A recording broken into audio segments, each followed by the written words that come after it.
Test. These are the screws that I used.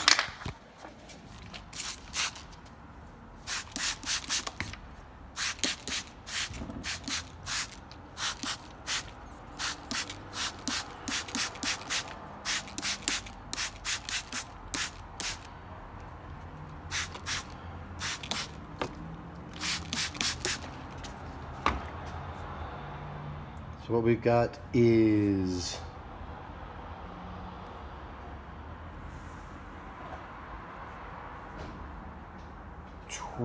28 screws.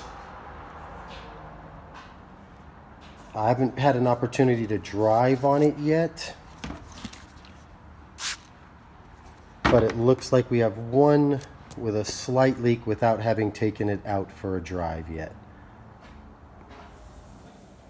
Unbelievable.